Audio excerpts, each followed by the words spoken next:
ಮದುವೆಗಳು ಮೊದಲಿನಷ್ಟು ಇವಾಗ ಸಕ್ಸಸ್ ಆಗ್ತಿಲ್ಲ. ಇವಾಗ ಮದುವೆ ಆಗೋದಕ್ಕೆ ಯಾರೂ ರೆಡಿನೂ ಇಲ್ಲ ಇವಾಗ. ಆಲ್ಮೋಸ್ಟ್ ಯುವಕರಲ್ಲಿ 60-70% ಗುರು ನನಗೆ ಮದುವೆನೇ ಬೇಡ, ನಾನು ಹಿಂಗೆ ಇದ್ಬಿಡ್ತೀನಿ. ಯಾಕೆ ಭಾರತದಲ್ಲಿ ಮದುವೆಗಳು ಫೇಲ್ ಆಗ್ತಿದೆ? ಇದನ್ನು ಕಂಪ್ಲೀಟಾಗಿ ವಿಡಿಯೋದಲ್ಲಿ ನಾನು ತಿಳಿಸ್ಕೊಡ್ತೀನಿ. ನಿಮಗೆ ಮದುವೆ ಬಗ್ಗೆ ಯಾವುದೇ ರೀತಿ ನಿಮಗೆ ಸಂದೇಹ ಇದ್ದರೂ ಆಗಬೇಕು ಅಂತಿರೋರು, ಆಗಬಾರ್ದು ಅಂದ್ಕೊಂಡಿರೋರು, ಇಲ್ಲ ನಾನು ಮದುವೆ ಆದರೆ ನಾನು ಒಳ್ಳೇದಾ ಕೆಟ್ಟದಾ, ಮದುವೆಯಿಂದ ಎಷ್ಟು ಅಡ್ವಾಂಟೇಜು, ಮದುವೆಯಿಂದ ಎಷ್ಟು ಡಿಸ್ಅಡ್ವಾಂಟೇಜು, ಕಂಪ್ಲೀಟ್ ಮದುವೆ ಬಗ್ಗೆ ನಿಮ್ಗೆ ಏನಾದರೂ ಇದರಲ್ಲಿ ತಿಳ್ಕೊಬೇಕು, ನಾನು ಕಂಪ್ಲೀಟಾಗಿ ಮದುವೆ ಆಗಲೇಬೇಕಾ ಆಗಲೇಬಾರ್ದಾ ಅಂತ ಏನಾದರೂ ನಿಮ್ಗೆ ಡೌಟ್ಸ್ಗಳಿತ್ತು ಅಂದರೆ ಈ ವಿಡಿಯೋ ಪೂರ್ತಿ ನೋಡಿ. ಸಂಕ್ಷಿಪ್ತವಾಗಿ ವಿಡಿಯೋ ಸ್ವಲ್ಪ ಲೆಂತಿ ಆಗ್ಬೋದು, ಬಟ್ ಕಂಪ್ಲೀಟ್ ಇನ್ಫಾರ್ಮೇಷನ್ ಜೊತೆಗೆ ನಾನು ನಿಮ್ಮ ಫ್ರೆಂಡ್ ಥರನೇ ಮಾತಾಡ್ತೀನಿ. ನೀವು ನನ್ನ ಫ್ರೆಂಡ್ ಥರನೇ ಇಂಟ್ರ್ಯಾಕ್ಟ್ ಮಾಡಿಕೊಂಡು ನೀವು ಕಮೆಂಟ್ ಮಾಡಿ ಈ ವಿಡಿಯೋದಲ್ಲಿ ಕಂಪ್ಲೀಟ್ ಡಿಸ್ಕಷನ್ ಮಾಡೋಣ. ಮೇಯ್ನು ಇಂಡಿಯಾದಲ್ಲಿ ಮದುವೆ ವರ್ಕ್ ಆಗ್ತಿಲ್ಲ, ಅದು ಎಷ್ಟು ಸರಿ? ನನ್ನ ಪ್ರಕಾರ ಆಲ್ಮೋಸ್ಟು ಅದು 60-65% ಸರಿ. ಇಂಡಿಯಾದಲ್ಲಿ ಇವಾಗ ಮ್ಯಾರೇಜಸ್ಗಳು ವರ್ಕ್ ಆಗ್ತಿಲ್ಲ. ಎಸ್ಪೆಷಲಿ ಈಗ ಆಗ್ತಿರೋ ಡಿವೋರ್ಸ್ ಕೇಸಸ್ಗಳಾಗಿತ್ತಿರ್ಬೋದು, ಅಥವಾ ಏನದು ಹುಡುಗ ಹುಡುಗಿಲಿರೋ ಈ ಐ ಎಕ್ಸ್ಪೆಕ್ಟೇಷನ್ಸ್ಗಳಾಗಿರ್ಬೋದು. ಮೇಯ್ನ್ ಇಲ್ಲಿ ಕೆಲವೊಂದು ಎಕ್ಸ್ಪೆಕ್ಟೇಷನ್ಸ್ಗಳಿಂದನೂ ಮದುವೆಗಳು ಮುರಿದು ಬೀಳ್ತಾ ಇದೆ. ಇನ್ನೊಂದು ಅಂಡರ್ಸ್ಟ್ಯಾಂಡಿಂಗ್ ಇಲ್ದಿರ ಮದುವೆಗಳು ಮುರಿದು ಬೀಳ್ತಾ ಇದೆ. ಸುಮಾರು ರೀಸನ್ಸ್ಗಳಿದೆ ಮದುವೆಗಳು ಮುರಿದು ಬೀಳೋದಕ್ಕೆ. ಎಸ್ಪೆಷಲಿ ಮೊದಲಿನ ಥರ ಎಲ್ಲ ಅವಾಗ 90s 80s ಅವಾಗ ಮದುವೆ ಆಗಿದ ತಕ್ಷಣ ಯಾವ ರೀತಿ ಇರ್ತಿತ್ತು ಅಂತ ಹೇಳಿದ್ರೆ, ಗಂಡಿನ ಕಡೆಯವರೆಲ್ಲ ಡೌರಿ ಎಕ್ಸ್ಪೆಕ್ಟ್ ಮಾಡೋರು. ಹುಡುಗಿದು ಏನಂತ ಹೇಳಿದ್ರೆ ಕೆಲಸ, ಮದುವೆ ಆಗೋದು, ಬಂದು ಮನೆಯಲ್ಲಿ ಗಂಡನ ಸೇವೆ ಮಾಡಿಕೊಂಡು, ಅತ್ತೆ ಮಾವ ಸೇವೆ ಮಾಡಿಕೊಂಡು, ಅವಳಿಗೊಂದು ಮಗು ಆಗೋವರೆಗೂ ಗಂಡನ ಮನೆಯಲ್ಲೇ ಜೀವನ ಮಾಡ್ಕೊಂಡು ಹೋಗೋ ರೀತಿ. ಮಗು ಆದಮೇಲೆ ಮಗು ಸೇವೆ ಮಾಡ್ಕೊಂಡು, ಗಂಡನ ಸೇವೆ ಮಾಡ್ಕೊಂಡು, ಹಂಗೋ ಹಿಂಗೋ ಜೀವನ ಕಳ್ಕೊಂಡು ಗಂಡನ ಜೊತೆ ಅದರಲ್ಲೇ ಖುಷಿ ಕಂಡ್ಕೊಂಡಿರೋರು. ಬಟ್ ಈ ಕಾಲದಲ್ಲಿ ಆ ರೀತಿ ವರ್ಕ್ ಆಗ್ತಿಲ್ಲ. ಇವಾಗ ಹೆಂಗಾಗಿದೆ ಅಂತ ಹೇಳಿದ್ರೆ, ಇವಾಗ ಗಂಡಸಾಗಿರ್ಬೋದು ಅಥವಾ ಹೆಂಗಸಾಗಿರ್ಬೋದು ಇಬ್ಬರು ಈಕ್ವಲ್ ಆಗಿದ್ದಾರೆ. ಗಂಡು ದುಡಿತಾನೆ, ಹೆಣ್ಣು ದುಡಿತಾಳೆ, ಇಬ್ಬರು ದುಡಿತಿರ್ಬೇಕಾದ್ರೆ ನಾನು ನಿನ್ನ ಮಾತು ಅಂತ ಕೇಳಬೇಕು, ನೀನು ನನ್ನ ಮಾತು ಅಂತ ಕೇಳಬೇಕು ಅನ್ನೋದೇ ಇಲ್ಲಿ ಒಂದು 70% ನಡೀತಿದೆ. ಎಲ್ಲರೂ ಹಿಂಗೆ ಅಂತ ಹೇಳ್ತಿಲ್ಲ. ಇಲ್ಲಿ ಆಲ್ಮೋಸ್ಟ್ ಒಂದು 70% ಪಾಪ್ಯುಲೇಷನ್ ಆಗ್ತಿರೋದೇ ಹಿಂಗೆ. ಈ ಏನಂತಾರೆ ಡಿವೋರ್ಸ್ ಕೇಸಸ್ಗಳಾಗ್ತಿರೋದು ಇದೇ ರೀತಿ. ಇಬ್ಬರ ಮಧ್ಯೆ ಅಂಡರ್ಸ್ಟ್ಯಾಂಡಿಂಗ್ಗಳು ಬರ್ತಾ ಇಲ್ಲ. ಯಾರು ಕಾಂಪ್ರಮೈಸ್ ಆಗೋದಕ್ಕೆ ರೆಡಿ ಇಲ್ಲ ಇಲ್ಲಿ. ಈ ರೀತಿ ಕಾಂಪ್ರಮೈಸ್ ಆಗೋದಕ್ಕೆ ರೆಡಿ ಇಲ್ಲ ಅಂತ ಹೇಳಿದ್ರೆ, ಇಲ್ಲ ಗಂಡು ಈಗೊಂದು ಬಿಡಬೇಕು, ಇಲ್ಲ ಹೆಣ್ಣು ಈಗೊಂದು ಬಿಡಬೇಕು. ಇಬ್ಬರಲ್ಲಿ ಒಬ್ಬರು ಬಿಡ್ತಿಲ್ಲ ಅಂತ ಹೇಳಿದ್ರೆ ಆ ಮದುವೆಗಳು ಸಕ್ಸಸ್ ಆಗೋದಕ್ಕೆ ಸಾಧ್ಯನೇ ಆಗ್ತಿಲ್ಲ ಇಲ್ಲಿ. ಇನ್ನೊಂದು ಮೇಯ್ನು, ನಾನು ಆವಾಗಲೇ ಹೇಳ್ದಂಗೆ 90s 80s ಏನಾಗ್ತಿತ್ತು ಅಂತ ಹೇಳಿದ್ರೆ, ಕಂಪ್ಲೀಟಾಗಿ ಗಂಡ ಹೇಳೋ ರೀತಿ ನಡೀತಿತ್ತಲ್ಲಿ. ಒಂದು 80% ನೀವು ಯಾವುದೇ ನೋಡ್ತಿರ್ಬೋದು, ನಿಮ್ಮ ತಂದೆ ತಾಯಿಗಳನ್ನ ಕೇಳ್ತಿರ್ಬೋದು, ಮತ್ತೊಂದು ಕೇಳ್ಬೋದು, ಈ ವಯಸ್ಸಾದವ್ರನ್ನ ಕೇಳ್ಬೋದು. ಅವರೆಲ್ಲ ಈಗಲೂ ಹೇಳ್ತಿರ್ತಾರೆ, ಗಂಡನ ಮಾತು ಕೇಳ್ಕೊಂಡು ಜೀವನ ಮಾಡಮ್ಮ, ತುಂಬ ಚೆನ್ನಾಗಿರ್ತೀಯ ನೀನು ಅಂತ. ಬಟ್ ಅದೆಷ್ಟು ಸರಿ ಅದೆಷ್ಟು ತಪ್ಪು ಅದೆಲ್ಲ ಆ ಕಾಲದವ್ರಿಗೆ ಬಿಟ್ಟಿದ್ದು. ಅವರೆಲ್ಲ ಈಗ ಒಂದು 50-55 ವರ್ಷದವರೆಗೂ ಏನಂತಾರೆ ಸಂಸಾರ ಜೀವನ ಮಾಡಿಕೊಂಡು ಮೊಮ್ಮಕ್ಕಳೆಲ್ಲ ನೋಡ್ಕೊಂಡು ಜೀವನ ಮಾಡ್ತಾಯಿದ್ದಾರೆ. ಬಟ್ ಈ ಕಾಲದಲ್ಲಿ ಅದು ವರ್ಕ್ ಆಗಲ್ಲ. ಬೇಸಿಕಲಿ ಹೇಳ್ಬೇಕಂದ್ರೆ ಈ ಕಾಲದಲ್ಲಿ ಅದು ವರ್ಕ್ ಆಗಲ್ಲ. ಬಟ್ ಇಬ್ರಿಗೂ ಒಳ್ಳೆ ಅಂಡರ್ಸ್ಟ್ಯಾಂಡಿಂಗ್ ಇತ್ತು ಅಂತ ಹೇಳಿದ್ರೆ ಪ್ರಾಬಬ್ಲಿ ವರ್ಕ್ ಆಗ್ಬೋದು ಅದು. ಬಟ್ ಎಷ್ಟೇ ಮಾಡಿದ್ರು ಇವಾಗ ಎಸ್ಪೆಷಲಿ ಗಂಡು ಮಕ್ಕಳಾಗಿರ್ಬೋದು, ಹೆಣ್ಮಕ್ಳಾಗಿರ್ಬೋದು, ಹೆಣ್ಮಕ್ಳಲ್ಲಿ ಯಾವ ರೀತಿ ಆಗೋಗಿದೆ ಅಂತ ಹೇಳಿದ್ರೆ, ನಾನು ಮದುವೆ ಆಗಲೇಬೇಕು ಅಂತ ಹೇಳಿದ್ರೆ ಎಲ್ಲರ ಬಗ್ಗೆನೂ ಹೇಳ್ತಿಲ್ಲ. ಯಾರಿಗೆ ಇದು ಅನ್ವಯಿಸುತ್ತೋ ಅವ್ರಿಗೆ ತಗೊಳ್ಳಿ. ಒಂದು 60% ಪಾಪ್ಯುಲೇಷನ್ ಅಂತ ಇಟ್ಕೊಳ್ಳೋಣ. ಹೆಣ್ಮಕ್ಳೇನು ಏನಾಗೋಗಿದೆ ಅಂತ ಹೇಳಿದ್ರೆ, ಮದುವೆ ಆಗೋ ಹುಡುಗ ಅಂತ ಹೇಳಿದ್ರೆ ಅವನು ದುಡಿಯೋ ATM ಮಿಷಿನ್ ಥರ. ಅವನು ಮಿನಿಮಮ್ ಅಂತ ಹೇಳಿದ್ರು, ನಾನೊಂದು 70,000 ರೂಪಾಯಿ ದುಡಿತಿದ್ರೆ ಅವ್ನು ಮಿನಿಮಮ್ ಅಂತ ಏನು ಹೇಳಿಲ್ಲ ಅಂದ್ರೂ 1.5 ಲಕ್ಷ 2 ಲಕ್ಷ ರೂಪಾಯಿ ದುಡಿಯೋ ಥರ ಆಗಿರಬೇಕು. ಅವ್ನಿಗೆ ಪ್ರಾಪರ್ಟಿ ಇರಬೇಕು, ಮನೆಯಲ್ಲಿ ಜಾಯಿಂಟ್ ಫ್ಯಾಮಿಲಿ ಇರಬಾರ್ದು, ನ್ಯೂಕ್ಲಿಯರ್ ಫ್ಯಾಮಿಲಿ ಇರಬೇಕು, ನನಗೆ ಯಾವುದೇ ರೀತಿ ಕಾಟ ಕೊಡೋರು ಯಾರೂ ಇರಬಾರ್ದು. ಒಟ್ನಲ್ಲಿ ನಾನು ಮುಂದೆ ಮಾಡೋ ಜೀವನ ಕಂಪ್ಲೀಟಾಗಿ ಹ್ಯಾಪಿಯಾಗಿರಬೇಕು ಅನ್ನೋ ರೀತಿ ಅವ್ರ ಎಕ್ಸ್ಪೆಕ್ಟೇಷನ್ಸ್ ಇರುತ್ತೆ. ಎಲ್ಲ ಹೆಣ್ಮಕ್ಳು ಅಂತ ಹೇಳ್ತಿಲ್ಲ, ಇನ್ನು ಕೆಲವರು ಹೆಣ್ಮಕ್ಳಿದ್ದಾರೆ, ಅದು ಹೆಂಗೆ ಇದ್ರೂ ನಾನು ಪರವಾಗಿಲ್ಲ ಅಡ್ಜಸ್ಟ್ ಮಾಡ್ಕೊಂಡು ಹೋಗ್ತೀನಿ, ನನಗೆ ಜಸ್ಟ್ ಬೇಕಾಗಿರೋದು ಲವ್ವು ಮತ್ತು ಅಂಡರ್ಸ್ಟ್ಯಾಂಡಿಂಗ್ ಅಷ್ಟೇ. ಗಂಡ ದುಡಿಯೋದ್ರಲ್ಲೇ ನಾನು ದುಡಿಯೋದ್ರಲ್ಲಿ ಇಬ್ಬರೂ ಏನಂತಾರೆ ಕಾಂಪ್ರಮೈಸ್ ಮಾಡಿಕೊಂಡು ಅಂಡರ್ಸ್ಟ್ಯಾಂಡಿಂಗ್ ಮಾಡಿಕೊಂಡು ಜೀವನ ಮಾಡ್ಕೊಂಡು ಹೋಗ್ತೀನಿ ಅಂತ ಎಷ್ಟೊಂದು ಜನ ಹೆಣ್ಮಕ್ಳು ಇದ್ದಾರೆ. ಈ ಕಡೆ ಒಳ್ಳೇದು ಇತ್ತು ಅಂತ ಹೇಳಿದ್ರೆ ಈ ಕಡೆ ಕೆಟ್ಟದ್ದು ಇರುತ್ತೆ, ಆಯಿತಾ. ಬಟ್ ಇಲ್ಲಿ ಇವಾಗ ಏನಾಗೋಗಿದೆ, ಈ ಜನ್ರೇಷನಲ್ಲಿ 60-70% ಬರೀ ಐ ಎಕ್ಸ್ಪೆಕ್ಟೇಷನ್ಗಳು ಜಾಸ್ತಿ ಆಗೋಗಿದೆ. ಆಮೇಲೆ ಕೆಲವರು ಹೇಳ್ತಾರೆ, ಗುರು ಬರೀ ಇದ್ರ ಬಗ್ಗೆನೇ ಮಾತಾಡ್ತೀಯಲ್ಲ, ನೆಗೆಟಿವ್ ಬಗ್ಗೆನೇ ಮಾತಾಡ್ತೀಯಲ್ಲ ಅಂತ ಕೆಲವು ಹುಡುಗಿರು ಕೇಳ್ತಾರೆ. ಬಟ್ ಇಲ್ಲಿ ರಿಯಾಲಿಟಿ ನಡೀತಿರೋದೇ ಹಿಂಗೆ. ನೀವು ಎಷ್ಟೊಂದು ಇಂಟರ್ವ್ಯೂಗಳು ನೋಡ್ತಿರ್ಬೋದು, ಎಷ್ಟೊಂದು ಜನ ಹುಡುಗಿರು ಇಂಟರ್ವ್ಯೂಗಳು ಕೇಳಿರ್ಬೋದು. ನಿನ್ನ ಎಕ್ಸ್ಪೆಕ್ಟೇಷನ್ ಎಷ್ಟಮ್ಮ ಅಂತ ಕೇಳಿದ್ರೆ, ಅವ್ನು ಮಿನಿಮಮ್ 18 ಲಕ್ಷ ದುಡಿಬೇಕು, 25 ಲಕ್ಷ ದುಡಿಬೇಕು, ಅವ್ನು 1 ಕೋಟಿ ದುಡಿಬೇಕು, ನನ್ನನ್ನು ಮೇಂಟೈನ್ ಮಾಡಬೇಕು ಅಂತ ಹೇಳಿದ್ರೆ ಅಷ್ಟು ಲಕ್ಷ ದುಡಿಬೇಕು, ಇಷ್ಟು ಲಕ್ಷ ದುಡಿಬೇಕು ಅಂತ ಎಷ್ಟೊಂದು ಈ ಥರ ಇನ್ಸ್ಟಾಗ್ರಾಮಲ್ಲಿರ್ಬೋದು, ಯೂಟ್ಯೂಬ್ ಶಾರ್ಟ್ಸ್ಗಳಲ್ಲಿರ್ಬೋದು, ಅಲ್ಲೆಲ್ಲ ಬರ್ತಾನೆ ಇರುತ್ತೆ. ಬಟ್ ಅವಾಗ ಈ ಥರ ಹುಡುಗಿದ್ ಈ ರೀತಿ ಕತೆ ಆಯಿತು ಅಂದರೆ ಹುಡುಗರು ಯಾವ ರೀತಿ ಕತೆ ಆಗೋಗಿದೆ ಈ ಜನ್ರೇಷನಲ್ಲಿ, ಹುಡುಗಿ ನೋಡೋದಕ್ಕೆ ಲಕ್ಷಣವಾಗಿದ್ರೆ ಸಾಕು, ನನ್ನನ್ನು ಅರ್ಥ ಮಾಡ್ಕೊಂಡೋದ್ರೆ ಸಾಕು, ಮನೆಗೆ ಬಂದು ಜೀವನ ಮಾಡ್ಕೊಂಡು ಹೋದ್ರೆ ಸಾಕು ಅನ್ನೋ ರೀತಿಯ ಹುಡುಗರ ಎಕ್ಸ್ಪೆಕ್ಟೇಷನ್ ಬಂದ್ಬಿಟ್ಟಿದೆ. ಇಲ್ಲ ಅಂತೇಳಿದ್ರೆ ನನಗೆ ಮದುವೆನೇ ಬೇಡ, ಸುಮ್ಮನೆ ನಾನು ಈ ರೀತಿ ಹೈ ಎಕ್ಸ್ಪೆಕ್ಟೇಷನ್ ಇರೋ ಹುಡುಗಿನ ಮದುವೆ ಆಗಿ ನಾನು ಕಷ್ಟಕ್ಕೆ ಸಿಗಾಕೊಳ್ಳೋದಕ್ಕೆ ರೆಡಿ ಇಲ್ಲ ಅನ್ನೋದಕ್ಕೆ ಹುಡುಗರು ಆಲ್ಮೋಸ್ಟ್ ಡಿಸೈಡ್ ಆಗಿ ನಿಂತ್ಕೊಬಿಟ್ಟಿದ್ದಾರೆ. ಗುರು ನಾನು ಮದುವೆ ಇಲ್ಲ ಅಂದ್ರೂ ಪರವಾಗಿಲ್ಲ, ನನಗೆ ಈ ರೇಂಜ್ಗೆಲ್ಲ ಹೈ ಎಕ್ಸ್ಪೆಕ್ಟೇಷನ್ ಹುಡುಗಿ ಬೇಡವೇ ಬೇಡ. ಆ ಹೈ ಎಕ್ಸ್ಪೆಕ್ಟೇಷನ್ ಹುಡುಗಿ ಮೋರ್ ಓವರ್ ಏನಂತ ಹೇಳಿದ್ರೆ ರಿಜೆಕ್ಷನ್ಗಳೇ ಜಾಸ್ತಿ ಮಾಡ್ತಾರೆ. ಈ ಹುಡುಗಿರು ರಿಜೆಕ್ಷನ್ಗಳು ಮಾಡಿ ಮಾಡಿ ಮಾಡಿ ಮಾಡಿ ಮಾಡಿ ಅವ್ರಿಗೂ ಏಜ್ ಆಗೋಕ್ಕಾಯ್ತು, ಏಜು ಜಾಸ್ತಿ ಆಯಿತು, ಹುಡುಗರಿಗೂ ಏನಂತ ರಿಜೆಕ್ಷನ್ ಮಾಡಿಸ್ಕೊಂಡು ಮದುವೆ ಮೇಲೆ ಆಸೆನೇ ಹೊಂಟೋಯ್ತು. ಆ ರೀತಿ ಆಗೋಗ್ತಿದೆ. ಇನ್ನು ಇದು 90s ಅವ್ರ ಕತೆ ಆದರೆ ಇನ್ನು 2000 ಹುಟ್ಟಿರೋರ ಕತೆ ಅಂತೂ ಈ ಕತೆಗಳನ್ನೆಲ್ಲ ನೋಡಿ ಬರೀ ಅವ್ರು ಬೆಳಿಗ್ಗೆ ಎದ್ರೆ ಪಾಪ ಬರೀ ಡಿವೋರ್ಸ್ ಕೇಸಸ್ಗಳೇ ನೋಡ್ತಾ ಇರ್ತಾರೆ. ಅವ್ರ ಡಿವೋರ್ಸ್ ಆಯಿತು, ಇವ್ರು ಡಿವೋರ್ಸ್ ಆಯಿತು, ಅಷ್ಟು ಡಿವೋರ್ಸ್ ಆಯಿತು, ಇಷ್ಟು ಡಿವೋರ್ಸ್ ಆಯಿತು. ಈ 2000 ಮೇಲೆ ಹುಟ್ಟಿರೋರಂತೂ ಗುರು ನನ್ನ ಮದುವೆನೇ ಬೇಡ, ನಾನು ಹಿಂಗೆ ಇದ್ಬಿಡ್ತೀನಿ. ಈ ಮದುವೆ ಅನ್ನೋದು ಈ ದೊಡ್ಡವ್ರು ಮಾಡಿರೋ ಕಟ್ಟುಪಾಡುಗಳು, ನನಗೆ ಆ ರೂಲ್ಸು ಇದೇ ಬೇಡ ನನಗೆ ಅಂದ್ಬಿಟ್ಟು ಒಂದು 60 to 70% ಯಾವುದೋ ಒಂದು ಇದರಲ್ಲಿ ರಿಪೋರ್ಟ್ ಪ್ರಕಾರ ಅದು ಹೇಳ್ತಿದೆಯಂಥದ್ದು. ಅವ್ರು ಮದುವೆ ಆಗೋದಕ್ಕೆ ಮದುವೆ ಬಗ್ಗೆ ಇಂಟ್ರೆಸ್ಟು ಇಲ್ಲ, ನನ್ನ ಮದುವೆನೂ ಆಗಲ್ಲ, ನಮ್ಮ ಕರಿಯರು, ನಮ್ಮ ಸೆಲ್ಫ್ ಗ್ರೋತು, ನಮ್ಮ ಬರೀ ಟ್ರಾವೆಲ್ಲು, ನಮ್ಮ ಎಕ್ಸ್ಪೀರಿಯೆನ್ಸ್ ಇದ್ದರೆ ಸಾಕು, ನನ್ನ ಮದುವೆ ಮೇಲೆ ಇಂಟ್ರೆಸ್ಟೇ ಇಲ್ಲ ಗುರು ಅನ್ನೋ ಮಟ್ಟಿಗೆ ಈ ಜೆನ್ಸಿಗಳು ಆಗಿರ್ಬೋದು, ಈ 20sಲ್ಲಿರೋರಾಗಿರ್ಬೋದು, ಅಥವಾ ಏನಂತಾರೆ ಈ 2000 ಹುಟ್ಟಿರೋರೆಲ್ಲ ಆ ಮಟ್ಟಿಗೆ ಡಿಸೈಡ್ ಮಾಡೋದಕ್ಕೆ ರೆಡಿಯಾಗಿ ನಿಂತ್ಕೊಂಡಿದ್ದಾರೆ. ಅದು ನಿಜಾನೇ. ಏನು ತಗಂತ ಹೇಳಿದ್ರೆ ಇವಾಗ ನೋಡಿ ಅತುಲ್ ಸುಭಾಷ್ ಕೇಸಸ್ ಆಗಿರ್ಬೋದು, ಅಥವಾ ಸುಮಾರು ಕೇಸಸ್ಗಳಾಗಿರ್ಬೋದು, ಈ ಡಿವೋರ್ಸ್ ಕೇಸ್ಗಳು ಯಾವ ಥರ ಆಗ್ತಿದೆ ಅಂತ ಹೇಳಿದ್ರೆ, ಒಂದ್ಸಲಿ ಡಿವೋರ್ಸ್ ಆಯಿತು ಅಂತ ಹೇಳಿದ್ರೆ ಅಲಿಮುನಿಗಳಾಗಿರ್ಬೋದು, ಏನು ಆ ಚಾರ್ಜಸ್ಗಳು, ಆ ಎಕ್ಸ್ಪೆಕ್ಟೇಷನ್ಗಳು. ಮೊನ್ನೆ ಆ ಚಹಲ್ದು ಆಯ್ತದು ಮಿನಿಮಮ್ ಅಂತ ಹೇಳಿದ್ರೆ 60 ಇಂದ 65 ಕೋಟಿ ಅಕ್ಕ ಡಿಮ್ಯಾಂಡ್ ಮಾಡಿದ್ದಾಳೆ ಅವ್ರ ಹೆಂಡತಿ ಧನಶ್ರೀ. ಈ ಮಟ್ಟಿಗೆ ಏಕಾಏಕಿ ಕೋಟ್ಯಾಂತರ ರೂಪಾಯಿ 3-4 ವರ್ಷ ಸಂಸಾರ ಮಾಡಿಬಿಟ್ಟು ಡಿವೋರ್ಸ್ ತೊಗೊಂಡು 65 ಕೋಟಿ ತೊಗೊಂಡೋದ್ರೆ ಅವ್ನ ಜೀವನ ಪೂರ್ತಿ ದುಡ್ದಿದ್ದೆಲ್ಲ ಇವಳಿಗೆ ಕೊಟ್ಬಿಟ್ರೆ ಇನ್ನು ಮಿಕ್ಕಿ ಜೀವನ ಅವನೇನು ಮಾಡಬೇಕು?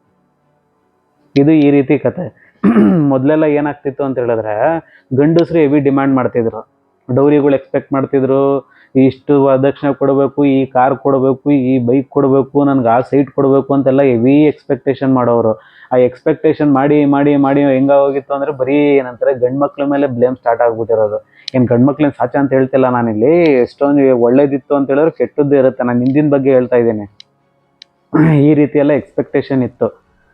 ಬಂಗ್ಲೆ ಕೊಡಬೇಕು, ಕಾರ್ ಕೊಡಬೇಕು, ಸೈಟ್ ಕೊಡಬೇಕು, ಆಮೇಲೆ ನಿನ್ನ ಮಗಳು ಇದು ಮಾಡ್ಕೊಂತ ಒಂದು ಡಿಗ್ರಿ ಮಾಡಿದರೆ ಸಾಕಾಗಿರೋದು. ಅವ್ನು ಗೌರ್ಮೆಂಟ್ ಜಾಬಲ್ಲಿ ಇತ್ತು ಅಂತ ಹೇಳಿದ್ರೆ ಅವ್ನ ಎಕ್ಸ್ಪೆಕ್ಟೇಷನ್ಗಳು ಯಾವ ರೀತಿ ಇರೋದು ಅಂತ ಹೇಳಿದ್ರೆ ಅವನಿಗೆ ಒಂದು ಸೈಟ್ ಕೊಡಬೇಕು, ಒಂದು ಮನೆ ಕೊಡಬೇಕು, ಕಾರ್ ಕೊಡಬೇಕು ಓಡಾಡೋದಕ್ಕೆ, ಜೊತೆಗೆ ನಿಮ್ಮ ಮಗಳೂ ಕೊಟ್ಟು ನನಗೆ ಕನ್ಯಾದಾನ ಮಾಡಿ ಕೊಡಬೇಕು ಅಂತೆಲ್ಲ ಎಕ್ಸ್ಪೆಕ್ಟೇಷನ್ ಇರೋದು. ಬಟ್ ಈಗಿನ ಎಕ್ಸ್ಪೆಕ್ಟೇಷನ್ ಆವಾಗಲೇ ಹೇಳ್ದಂಗೆ ಗುರು ನಿಮ್ಮ ಸೈಟು ಬೇಡ, ನಿಮ್ಮ ಕತೆನೂ ಬೇಡ, ನನಗೊಂದು ಒಳ್ಳೆ ಹುಡುಗಿ ಕೊಟ್ಬಿಟ್ಟು ಮದುವೆ ಮಾಡಿಕೊಟ್ರೆ ಸಾಕು ಅನ್ನೋ ಮಟ್ಟಿಗೆ ಹುಡುಗರ ಎಕ್ಸ್ಪೆಕ್ಟೇಷನ್ ಬಂದು ನಿಂತಿದೆ. ಮೊದಲಿದ್ದ ಎಕ್ಸ್ಪೆಕ್ಟೇಷನ್ ಎಲ್ಲ ಕಂಪ್ಲೀಟಾಗಿ ಇವಾಗ ನೆಲಸಮ ಆಗಿದೆ. ಏಂತಕ್ಕಂತ ಹೇಳಿದ್ರೆ ಹುಡುಗ ಆಗಿರ್ಬೋದು, ಹುಡುಗಿ ಆಗಿರ್ಬೋದು, ಇವಾಗ ಕಂಪ್ಲೀಟಾಗಿ ಈಕ್ವಲ್ ಆಗಿದ್ದಾರೆ. ಈಕ್ವಲ್ ಆಗಿ ದುಡಿತಾ ಇದ್ದಾರೆ, ಈಕ್ವಲ್ ಆಗಿ ಜೀವನ ಮಾಡ್ತಾ ಇದ್ದಾರೆ. ಬಟ್ ಯಾಕೋ ಗೊತ್ತಿಲ್ಲ, ಹುಡುಗಿರ ಎಕ್ಸ್ಪೆಕ್ಟೇಷನ್ ಬರ್ತಾ ಬರ್ತಾ ತುಂಬ ಹೈ ಆಗ್ತಿದೆ. ಅವ್ರು ಎಂತಕ್ಕೆ ಹೈ ಎಕ್ಸ್ಪೆಕ್ಟೇಷನ್ ಇಟ್ಕೊತಾ ಇದ್ದಾರೆ ಅಂತ ಹೇಳಿದ್ರೆ ಅವ್ರ ಮೇಂಟೆನೆನ್ಸು ಹಂಗೆ ಇದೆ ಇವಾಗ. ಆ ಮೇಕಪ್ಗಳಾಗಿರ್ಬೋದು, ಆ ಟ್ರಾವೆಲಿಂಗ್ ಆಗಿರ್ಬೋದು, ಮತ್ತೊಂದಾಗಿರ್ಬೋದು, ಆ ರೀತಿ ಅವ್ರ ಎಕ್ಸ್ಪೆಕ್ಟೇಷನ್ಗಳು ಜಾಸ್ತಿ ಮಾಡ್ಕೊತಾ ಇದ್ದಾರೆ. ದಿನೇ ದಿನೇ ಹಿಂಗೆ ಎಕ್ಸ್ಪೆಕ್ಟೇಷನ್ಗಳು ಜಾಸ್ತಿ ಆಗ್ತಾ ಇದ್ರೆ ಇಲ್ಲಿ ಹುಡುಗರು ಸ್ಯಾಲ್ರಿನೂ ಜಾಸ್ತಿ ಆಗಲ್ಲ. ಈ ಕಡೆ ಅವ್ರ ಏನಂತಾರೆ ಅವ್ರ ಎಕ್ಸ್ಪೆಕ್ಟೇಷನ್ ಕಂಪ್ಲೀಟಾಗಿ ನೆಲಸಮ ಮಾಡ್ಕೊಬಿಡ್ತಾರೆ. ಒಂದ್ಸಲಿ ಆ ಹುಡುಗ ಮದುವೆ ಆದ ಅಂತ ಹೇಳಿದ್ರೆ ಅವ್ನು ಮಾಡ್ಕೊತಿದ್ದ ಮೇಂಟೆನೆನ್ಸ್ ಆಗಿರ್ಬೋದು, ಅವ್ನ ಖರ್ಚುಗಳಾಗಿರ್ಬೋದು ಎಲ್ಲ ಕಟ್ ಮಾಡಿಕೊಂಡು ಬರೀ ಹೆಂಡ್ತಿಗೇನೆ ಖರ್ಚು ಮಾಡೋ ರೀತಿ ಆಗ್ಬಿಡುತ್ತೆ. ಹೆಂಡ್ತಿ ನೋಡೋದ, ಈ ಕಡೆ ಅಪ್ಪ ಅಮ್ಮನ ನೋಡೋದ, ಈ ಕಡೆ ಮಕ್ಳನ್ನ ನೋಡೋದ ಅಂದ್ಕೊಂಡು ಬರೀ ಇದೇ ಗೋಜಲ್ಲೇ ಅವ್ನ ವಯಸ್ಸು ಆಗೋಗ್ಬಿಡುತ್ತೆ. ಈ ಕಡೆ ಹೆಣ್ಮಕ್ಳು ಏನಂತಾರೆ ನೋಡೋಷ್ಟು ನೋಡ್ತಾ ಇರ್ತಾರೆ, ಇವ್ನು ಏನೋ ಖರ್ಚು ಮಾಡ್ತಿಲ್ಲ, ಇದು ಮಾಡ್ತಿಲ್ಲ, ನನ್ನನ್ನು ಸರಿಯಾಗಿ ನೋಡ್ಕೊತಿಲ್ಲ ಅಂತ ನೋಡೋಷ್ಟು ನೋಡಿ ಇವರು ಡಿವೋರ್ಸ್ ಅಪ್ಲೈ ಮಾಡಿ ಇವರಿಂದ ಇಷ್ಟು ತೊಗೊಂಡು ಸೈಲೆಂಟಾಗಿ ಅವ್ರ ಪಾಡವ್ರು ನೋಡ್ಕೊತಾ ಇದ್ದಾರೆ ಈ ಕಾಲದ ಜನ್ರೇಷನ್ನು. ಎಲ್ಲರೂ ಅಂತ ಹೇಳ್ತಿಲ್ಲ, ಇನ್ನು ಕೆಲವರು ಯಾವ ರೀತಿ ವರ್ಕ್ ಆಗುತ್ತೆ ಅಂತ ಹೇಳಿದ್ರೆ ಈ ಮ್ಯಾರೇಜ್ಗಳಲ್ಲಿ ಹುಡುಗಿಗೂ ಹುಡುಗನಿಗೂ ತುಂಬ ಅಂಡರ್ಸ್ಟ್ಯಾಂಡಿಂಗ್ ಚೆನ್ನಾಗಿರುತ್ತೆ. ಇಬ್ಬರು ಒಂದು ಲವ್ ಮಾಡಿರೋ ಮಟ್ಟಿಗೆ, ಎಸ್ಪೆಷಲಿ ಇಲ್ಲಿ ಇಂಡಿಯಾದಲ್ಲಿ ನಾವು ಲವ್ ಮ್ಯಾರೇಜ್ ತೊಗೊಳ್ಬೇಡ, ಅರೇಂಜ್ ಮ್ಯಾರೇಜೇ 90% ನಡೆಯೋದಿಲ್ಲ ಇಂಡಿಯಾದಲ್ಲಿ. ಅವ್ನು ಎಷ್ಟೇ ಲವ್ ಮಾಡಿದ್ರು, ಎಷ್ಟೇ ಯಾವುದೋ ಹುಡುಗಿನ ಲವ್ ಮಾಡಿದ್ರು, ಇಲ್ಲ ಯಾವುದೋ ಹುಡುಗನ ಲವ್ ಮಾಡಿದ್ರು, ಅವಳು ಇಲ್ಲಿ ಕೊನೆಗೆ ಅವ್ರು ಆಗೋದೇ ಅರೇಂಜ್ ಮ್ಯಾರೇಜ್ 90% ಕೇಸಸ್. ಯಾವುದೋ ಕೆಲವೊಂದು 10% ಕೇಸಸ್ ಲವ್ ಮ್ಯಾರೇಜ್ಗಳು ಸಕ್ಸಸ್ ಆಗಿರೋದು ನಾವು ನೋಡ್ತೀವಿ ಅಷ್ಟೇ. ಇಲ್ಲಿ 90% ಅರೇಂಜ್ ಮ್ಯಾರೇಜ್ ಆಗಿರೋದ್ರಿಂದ ಇಲ್ಲಿ ಅರೇಂಜ್ ಮ್ಯಾರೇಜ್ ನಾವು ಎಕ್ಸಾಂಪಲ್ ತಗೋಬೇಕಾಗುತ್ತೆ. ಇಲ್ಲಿ ಅರೇಂಜ್ ಮ್ಯಾರೇಜಲ್ಲಿ ಏನಾಗೋಗುತ್ತೆ ಅಂತ ಹೇಳಿದ್ರೆ, ಫಸ್ಟ್ ಹೆಣ್ಣು ನೋಡ್ಬೇಕಾದ್ರೆ ಇವ್ರ ಎಕ್ಸ್ಪೆಕ್ಟೇಷನ್ ಇಷ್ಟಿದೆ, ಇವ್ರ ಎಕ್ಸ್ಪೆಕ್ಟೇಷನ್ ಇಷ್ಟಿದೆ, ಹಿಂಗೆ ಅಂದ್ಬಿಟ್ಟು ಎರಡೂ ಫಿಕ್ಸ್ ಆದಮೇಲೆ ಇಬ್ರಿಗೂ ಕರೆಕ್ಟಾಗಿ ಪರಸ್ಪರವಾಗಿ ಪ್ರೀತಿ ಇತ್ತು ಅಂದರೆ, ಸ್ವಲ್ಪ ಅಂಡರ್ಸ್ಟ್ಯಾಂಡಿಂಗ್ ಇತ್ತು ಅಂತ ಹೇಳಿದ್ರೆ, ಮದುವೆ ಆದ್ಮೇಲೂ ಆ ಅಂಡರ್ಸ್ಟ್ಯಾಂಡಿಂಗ್ ಜೊತೆಲೇ ಇತ್ತು ಅಂತೇಳಿ ಇಬ್ರಿಗೂ ಅರ್ಥ ಮಾಡ್ಕೊಳ್ಳೋ ಒಂದು ಮನಸ್ಸಿತ್ತು ಅಂತ ಹೇಳಿದ್ರೆ, ಮನಸ್ಥಿತಿ ಇತ್ತು ಅಂತ ಹೇಳಿದ್ರೆ, ಆ ಮದುವೆ ಇನ್ನೊಂದಷ್ಟು ದಿವಸ ಮುಂದಕ್ಕೆ ಹೋಗುತ್ತೆ, ಇನ್ನೊಂದಷ್ಟು ದಿವಸ ಚೆನ್ನಾಗಿರುತ್ತೆ, ಇನ್ನೂ ಲಾಂಗ್ ಟರ್ಮಲ್ಲಿ ಜೀವನ ಮಾಡ್ಕೊಂಡು ಹೋಗ್ತಾರೆ. ಇಬ್ಬರು ಮಧ್ಯೆ ಅರೇಂಜ್ ಮ್ಯಾರೇಜಲ್ಲಿ ಏನಾಗೋಗುತ್ತೆ ಅಂತ ಹೇಳಿದ್ರೆ, ಅವ್ರಿಗೆ ಮಾತಾಡೋದಕ್ಕೂ ಅವಕಾಶ ಕೊಡಲ್ಲ. ಅಲ್ಲಿ ಮೇಯ್ನ್ ಪ್ರಾಬ್ಲಮ್ ಆಗೋದೇ ಅದು. ಈ ಅರೇಂಜ್ ಮ್ಯಾರೇಜ್ಗಳಲ್ಲಿ ಅಂಡರ್ಸ್ಟ್ಯಾಂಡಿಂಗ್ ಮಾಡ್ಕೊಳ್ಳೋದಕ್ಕೂ ಅವಕಾಶ ಕೊಡಲ್ಲ. ಇವಾಗ ನಾನು ಹೇಳ್ದಂಗೆ, ಯಾವಾಗಲೂ ಹೇಳ್ದಂಗೆ, ಸ್ವಲ್ಪ ಇವರಿಬ್ರಿಗೂ ಅಂಡರ್ಸ್ಟ್ಯಾಂಡಿಂಗ್ ಇತ್ತು, ಇಬ್ರಿಗೂ ಒಬ್ರ ಬಗ್ಗೆ ಒಬ್ರಿಗೆ ಚೆನ್ನಾಗಿ ಗೊತ್ತು. ಸೊ ಒಬ್ರು ಸ್ವಲ್ಪ ಏನಂತಾರೆ, ಈ ಒಬ್ರ ಮೇಲೆ ಒಬ್ರು ಲವ್ ಇದೆ, ರೆಸ್ಪೆಕ್ಟ್ ಇದೆ ಅಂತ ಇದ್ದಾಗ ರಿಲೇಷನ್ಶಿಪ್ ಸ್ವಲ್ಪ ಲಾಂಗ್ ಟರ್ಮಲ್ಲಿ ಹೋಗುತ್ತೆ. ಇಬ್ಬರ ಮಧ್ಯೆ ಏನೂ ಇಲ್ಲ ಅಂತ ಹೇಳಿದ್ರೆ ಆ ರಿಲೇಷನ್ಶಿಪ್ ಆಗಲ್ಲ. ಅದು ಒಂಥರ ಯಾಕಪ್ಪ ಇದು ಈ ಮದುವೆ ಆದೆ ಅನ್ನೋ ಮಟ್ಟಿಗೆ ಇಬ್ರಿಗೂ ಕ್ವಶನ್ ಮಾರ್ಕ್ ಬಂದು ಕೂತ್ಕೊಬಿಡುತ್ತೆ ಅಲ್ಲಿ. ಬಟ್ ಇಲ್ಲಿ ಅರೇಂಜ್ ಮ್ಯಾರೇಜಲ್ಲಿ ಏನಾಗುತ್ತೆ ಅಂತ ಹೇಳಿದ್ರೆ, ಮದುವೆ ಆಗ್ಬೇಕಾದ್ರೆ ಇವಾಗ ಹುಡುಗಿನ ನೋಡ್ಬೇಕಾದ್ರೆ ಟಕ್ಕಂತ ಹುಡುಗಿನ ಕುಣಿಸ್ತಾರೆ, ಇವ್ ಹುಡುಗ ಕುತ್ಕೊಂತಾರೆ, ಮಾತಾಡೋದಕ್ಕೆ ಬಿಡಲ್ಲ ಈ ದೊಡ್ಡವರು. ಯಾವುದೋ ಒಬ್ಬೊಬ್ರು ಒಂದು 10 ನಿಮಿಷ ಮಾತಾಡಕ್ ಬಿಡ್ತಾರೆ. ಆಮೇಲೆ ಅದಾದ್ಮೇಲೂ ಇನ್ನೊಂದು ವಾರದಲ್ಲಿ ನಿಮ್ಗೊಂದು ಆಚೆ ಕಡೆ ಒಂದು ಮಾತಾಡೋದಕ್ಕೆ ಬಿಡ್ತೀವಿ, ಇಬ್ರು ಮಾತಾಡ್ಕೊಂಡು ಪರಸ್ಪರವಾಗಿ ಅರ್ಥ ಮಾಡ್ಕೊಳ್ಳಿ ಫಸ್ಟು ಅನ್ನೋ ಒಂದು ಓಪನ್ ಮೈಂಡೆಡ್ ಆಗಿರ್ಬೋದು, ಪ್ರಾಕ್ಟಿಕಲ್ ಮೈಂಡೆಡ್ ಆಗಿರ್ಬೋದು. ಇಲ್ಲಿ 80% ಪೇರೆಂಟ್ಸ್ಗೆ ಯಾರಿಗೂ ಇರಲ್ಲ. ಇಲ್ಲಿ ಎಲ್ಲಿ ಆ ಥರ ಮಾತಾಡ್ಬಿಟ್ರೆ ಇವ್ರು ಏನು ಮಾಡ್ಕೊತಾರೋ, ಏನು ಕತೆ ಮಾಡ್ಕೊತಾರೋ ಅನ್ನೋದ್ರಲ್ಲೇ ಓಡಿಸ್ತಾ ಇರ್ತಾರೆ ಮೈಂಡ್ ಅವರು. ಹಂಗಿರ್ಬೇಕಾದ್ರೆ ಇಲ್ಲಿ ಅರೇಂಜ್ ಮ್ಯಾರೇಜ್ಗಳಲ್ಲಿ ಪರಸ್ಪರವಾದ ಕಮ್ಯುನಿಕೇಷನ್ ಇಲ್ಲ ಅಂತ ಹೇಳಿದ್ರೆ ಮ್ಯಾರೇಜು ವರ್ಕ್ ಆಗೋದು ತುಂಬ ಡೌಟ್. ಅದು ಮದುವೆ ಆದ್ಮೇಲೆ ಸರಿ ಹೋಗ್ತಾರೆ ಬಿಡು, ಮಕ್ಕಳಾದ್ಮೇಲೆ ಸರಿ ಹೋಗ್ತಾರೆ ಬಿಡು, ಅದು ಯಾವುದು ಸರಿ ಹೋಗಲ್ಲ. ಮೊದಲಿನ ಥರ ಎಲ್ಲ ಹೆಣ್ಮಕ್ಳಾಗಿರ್ಬೋದು ಗಂಡು ಮಕ್ಕಳಾಗಿರ್ಬೋದು ಇವಾಗ ಕಾಂಪ್ರಮೈಸ್ ಆಗೋದಕ್ಕೆ ರೆಡಿನೇ ಇಲ್ಲ. ಆ ಜನ್ರೇಷನ್ ಎಲ್ಲ ಹೋಯ್ತು ಇವಾಗ. ನಾನು ಅವಾಗಲೇ ಹೇಳ್ದಂಗೆ ಇಬ್ರಿಗೂ ತೀರಾ ರೆಸ್ಪೆಕ್ಟು, ಲವ್, ಅಂಡರ್ಸ್ಟ್ಯಾಂಡಿಂಗ್ ಇದ್ದವ್ರು ಮಾತ್ರ ಕಾಂಪ್ರಮೈಸ್ ಮಾಡಿಕೊಂಡು, ಇಲ್ಲ ನಾನು ಇವನ ಜೊತೆನೇ ಬದುಕಬೇಕು, ಇವಳ ಜೊತೆನೇ ಬದುಕಬೇಕು, ಇವನೇ ನಂಗೆ ಪರ್ಫೆಕ್ಟ್ ಗಂಡ, ಇವನೇ ನಂಗೆ ಪರ್ಫೆಕ್ಟ್ ಹೆಂಡತಿ ಅಂದ್ಕೊಂಡು ಜೀವನ ಮಾಡೋರು ಎಲ್ಲೋ ಒಂದು 20% ಜನ ಮಾತ್ರ. ಇನ್ನು 80% ಜನ ಯಾವ ರೀತಿ ಅಂತ ಹೇಳಿದ್ರೆ, ನನಗವನು ಅರ್ಥ ಮಾಡ್ಕೊಂಡ್ರೆ ಮಾತ್ರ, ನನಗೆ ಅವಳು ಅರ್ಥ ಮಾಡ್ಕೊಂಡ್ರೆ ಮಾತ್ರ, ನನ್ನ ಎಕ್ಸ್ಪೆಕ್ಟೇಷನ್ಗೆ ಅವ್ನು ಒಪ್ಕೊಂಡ್ರೆ ಮಾತ್ರ, ಇವನು ನನ್ನ ಎಕ್ಸ್ಪೆಕ್ಟೇಷನ್ಗೆ ಅವಳು ಒಪ್ಕೊಂಡ್ರೆ ಮಾತ್ರ ನಾವಿಬ್ಬರು ಸಸ್ಟೈನ್ ಆಗ್ತೀವಿ. ಇಲ್ಲ ಅಂತ ಹೇಳಿದ್ರೆ ಈ ಮದುವೆನೇ ಬೇಡ ನನಗೆ. ಮದುವೆ ಆಗಿದ್ದವ್ರು, ಏ ಗುರು ನನಗೆ ಇವಳ ಜೊತೆ ಬದುಕೋಕ್ಕಾಗ್ತಿಲ್ಲ, ಅವಳು ಏ ಗುರು ಇವನ ಜೊತೆ ನಂಗೆ ಬದುಕೋಕ್ಕಾಗ್ತಿಲ್ಲ, ನಾನು ಬೆಟರ್ ನಾನು ಸಿಂಗಲ್ ಆಗಿ ಇದ್ಬಿಡ್ತೀನಿ ಅನ್ನೋ ಮಟ್ಟಿಗೆ ಡಿಸಿಷನ್ ತೊಗೊಬಿಡ್ತಾರೆ. ನಾನೇ ನನ್ನ ಕಣ್ಣಾರೆ ನೋಡಿದ್ದೀನಿ. ಈ ಸೋಷಿಯಲ್ ಮೀಡಿಯಾ, ಇನ್ಸ್ಟಾಗ್ರಾಮ್ಗಳು, ಈ ಆಚೆ ಕಡೆ ಈ ತೋರಿಸ್ಕೊತಾರಲ್ಲ, ಈ ತೋರಿಸ್ಕೊಳ್ಳೋದೆಲ್ಲ ನೋಡ್ಬಿಟ್ಟು ಹೌದಪ್ಪ ನಾನು ನಿಜ ಅನ್ಕೋಬಿಟ್ಟಿದ್ದೆ ಎಷ್ಟೊಂದು. ಈ ಸುಮ್ಮನೆ ಅವ್ರ ಹೆಸರುಗಳೆಲ್ಲ ಬೇಡ, ನಂದೇ ಒಬ್ರು ಫ್ರೆಂಡ್ ಸ್ಟೋರಿ. ಅವರು ನೋಡೋದಕ್ಕೆ ಎಷ್ಟು ಚೆನ್ನಾಗಿದ್ರು ಅಂದರೆ, ಗಂಡ ಹೆಂಡ್ತಿರೋರು ರೀಸೆಂಟಾಗಿ ಮದುವೆ ಆಗಿ 1 ವರ್ಷನೋ 1.5 ವರ್ಷನೋ ಆಗಿತ್ತು, ಒಂದು ಹೆಣ್ಮಗುನೂ ಆಗಿತ್ತು ಅವ್ರಿಗೆ. ಎಷ್ಟು ಚೆನ್ನಾಗಿದ್ರು ಅಂದರೆ ನೋಡಿದವರೆಲ್ಲ ಏನು ಚೆನ್ನಾಗಿದ್ದಾರಪ್ಪ ಗಂಡ ಹೆಂಡ್ತಿ, ಎಷ್ಟು ಅನ್ಯೂನ್ಯವಾಗಿದ್ದಾರೆ ಅಂತ. ಅದು ನೋಡ್ತಾನೆ ಏನಂತಾರೆ, ಒಂದು ಕಾರ್ ತೊಗೊಂಡ್ರು, EMI ಹಾಕಿಸ್ಕೊಂಡು ಒಂದು ಕಾರ್ ತೊಗೊಂಡ್ರು. ಮತ್ತು ಅವ್ರಿಬ್ಬರೇ ಇದ್ರು, ಅತ್ತೆ ಮಾವ ಯಾರೂ ಇರಲಿಲ್ಲ ಅವ್ರ ಜೊತೆಲಿ. ಗಂಡ ಹೆಂಡ್ತಿನೇ ಪರಸ್ಪರವಾಗಿದ್ರು, ಲವ್ ಮಾಡ್ಕೊಂಡಿದ್ರು. ಲವ್ ಇನ್ ದ ಸೆನ್ಸ್ ನಮ್ಗೆ ಆಚೆ ಕಡೆ ಹಂಗೆ ಕಾಣಿಸುತ್ತೆ, ಚೆನ್ನಾಗಿದ್ದಾರೆ ಅಂದ್ಬಿಟ್ಟು. ನೋಡ್ತಾ ವಿತಿನ್ ಒಂದು 2-3 ತಿಂಗಳಲ್ಲೇ ಒಂದು ನ್ಯೂಸ್ ಬಂತು, ಅವರಿಬ್ಬರು ಡಿವೋರ್ಸ್ ಅಪ್ಲೈ ಮಾಡಿದ್ದಾರೆ ಅಂತ. ಒಳಗಡೆ ಏನಾಗಿದೆ, ಏನು ಕತೆ ಆಗಿದೆ ಅಂತ ಯಾರಿಗೂ ಗೊತ್ತೇ ಆಗಿಲ್ಲ. ಅದು ಆ ಮಟ್ಟಿಗೆ ಪರಸ್ಪರವಾಗಿ ಇಬ್ಬರು ಒಪ್ಕೊಂಡು ಡಿವೋರ್ಸ್ಗೆ ಅಪ್ಲೈ ಮಾಡಿಬಿಟ್ಟಿದ್ದಾರೆ. ಅವನು ಏನಂತಾರೆ, ಅವನರ್ಧ ಅದಕ್ಕೆ ಕಾರಿಗೆ ದುಡ್ಡು ಹಾಕಿದ್ದು, ಅವಳರ್ಧ ಕಾರಿಗೆ ದುಡ್ಡು ಹಾಕಿದ್ಲು. ಅವಳು ಡಿವೋರ್ಸ್ಗೆ ಅಪ್ಲೈ ಮಾಡಿಕೊಂಡು ಕಾರ್ ಆಗಿರ್ಬೋದು, ಮನೆಯಲ್ಲಿ ಸ್ವಲ್ಪ ಅರ್ಧ ಶೇರ್ ಆಗಿರ್ಬೋದು, ಮತ್ತೊಂದಾಗಿರ್ಬೋದು, ಎಲ್ಲ ಅವಳ ಹೆಸ್ರಿಗೆ ಬರ್ಸ್ಕೊಂಡು ನೀಟಾಗಿ ಅವಳು ಸಪ್ರೇಟ್ ಆಗೋದ್ಲು. ಇವನು ಇವಾಗ ಸಿಂಗಲ್ ಆಗಿದ್ದಾನೆ. ಅವಳು ಅವ್ರ ಅಮ್ಮನ ಮನೆಗೆ ಹೋದ್ಲು, ಇವನು ಇವಾಗ ಸಪ್ರೇಟಾಗಿ ಸಿಂಗಲ್ಲಾಗಿ ಆರಾಮಾಗಿರ್ಬೋದು ಅನ್ಸುತ್ತೆ ಮೋಸ್ಟ್ಲಿ. ಆಚೆ ಕಡೆ ನೋಡೋದೆಲ್ಲ ನಾವು ಸತ್ಯ ಅನ್ಕೋಬಿಡ್ತೀವಿ, ಅಷ್ಟು ಚೆನ್ನಾಗಿದ್ದಾರೆ, ಇಷ್ಟು ಚೆನ್ನಾಗಿದ್ದಾರೆ, ಇಷ್ಟು ಬ್ಯೂಟಿಫುಲ್ ಆಗಿದ್ದಾರೆ ಅಂದ್ಬಿಟ್ಟು.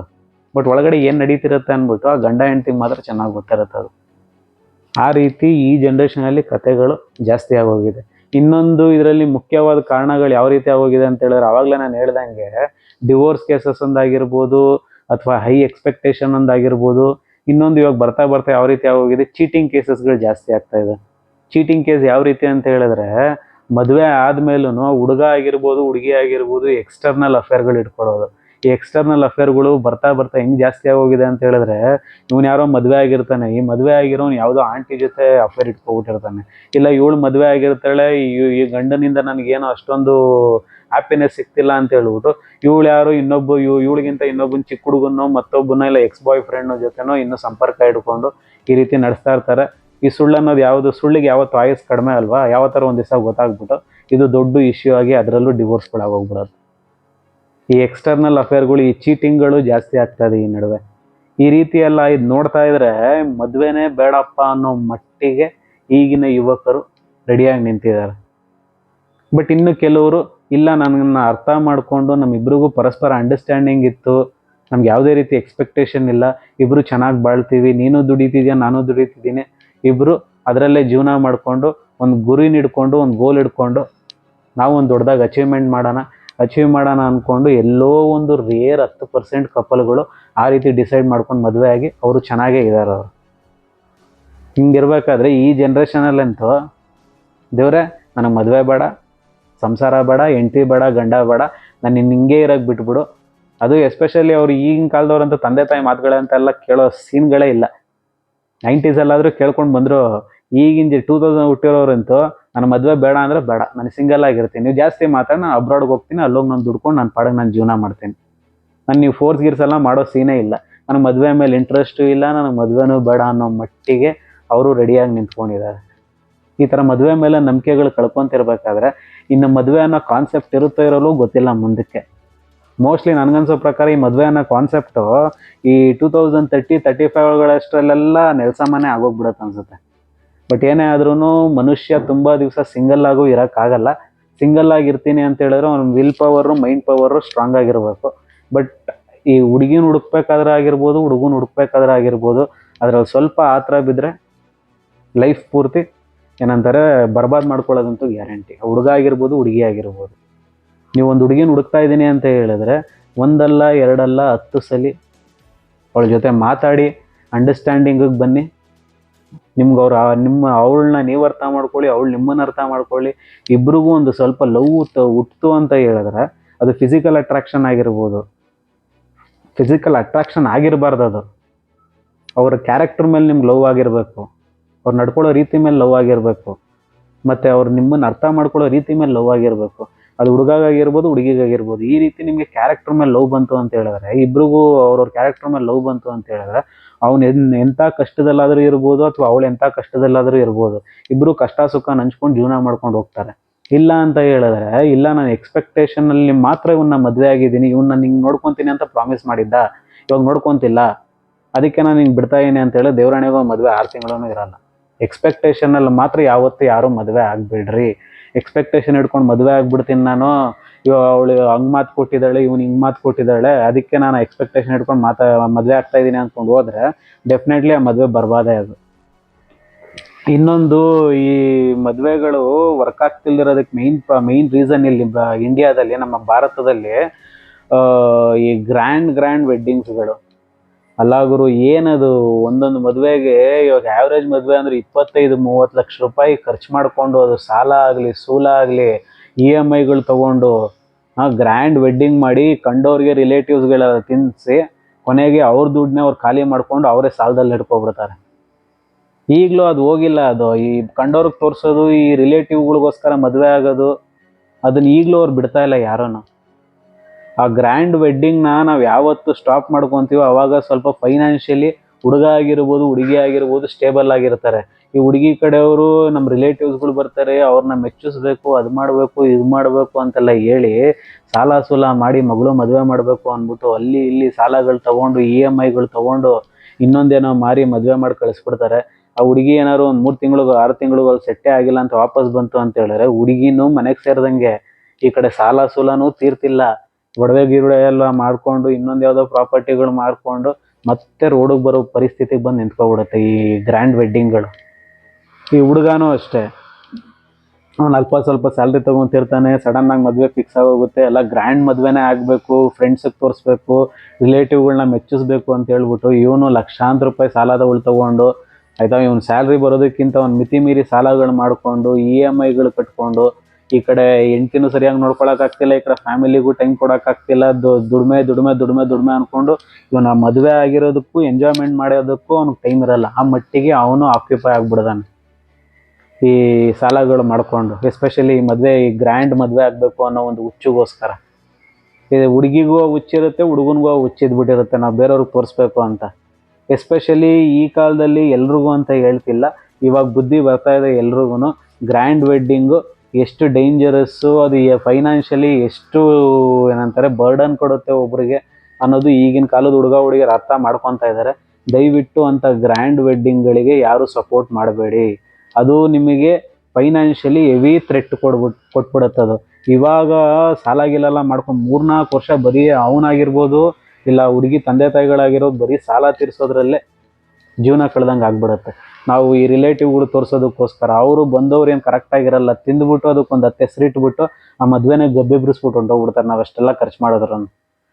ಅಂಥ ರಿಲೇಟಿವ್ಗಳಿಗೋಸ್ಕರ ಅಷ್ಟೆಲ್ಲ ಖರ್ಚು ಮಾಡಿ ಮದುವೆ ಆಗೋ ಬದಲು ಒಂದು ರಿಜಿಸ್ಟರ್ ಆಫೀಸಲ್ಲೋ ಇಲ್ಲ ದೇವಸ್ಥಾನದಲ್ಲೋ ಸಿಂಪಲ್ಲಾಗಿ ಮದುವೆ ಆಗಿ ಆ ದುಡ್ಡನ್ನ FD ಮಾಡ್ಕೊಂಡು ಇಟ್ಕೊಬಿಟ್ರೆ ಅಂತ ಇನ್ನೊಂದು 5-10 ವರ್ಷ ಅವ್ರು ಸೆಕ್ಯೂರ್ ಆಗಿ ಇದ್ಬಿಡ್ತಾರೆ ಕಪಲ್ಗಳು. ನನ್ನ ಕೆಲಸ ಇಲ್ಲ ಅಂದ್ರೆ ಪರವಾಗಿಲ್ಲ, ನನ್ನ ಹತ್ರ ದುಡ್ಡಿದೆ, ಅದನ್ನೇ ಯೂಸ್ ಮಾಡ್ಕೊಂಡು ಬಿಸ್ನೆಸ್ ಮಾಡ್ಕೊಬಿಡ್ತೀನಿ ನಾನು ಅನ್ನೋ ಮಟ್ಟಿಗೆ ಒಂದು ಕಾನ್ಫಿಡೆನ್ಸ್ ಇರುತ್ತೆ ಇಬ್ರಿಗೂ. ಯಾವುದೇ ಕಾರಣಕ್ಕೂ ಈ ಗ್ರ್ಯಾಂಡ್ ವೆಡ್ಡಿಂಗ್ಗಳಿಗೆ ಯಾರೂ ಸಪೋರ್ಟ್ ಮಾಡಬೇಡಿ.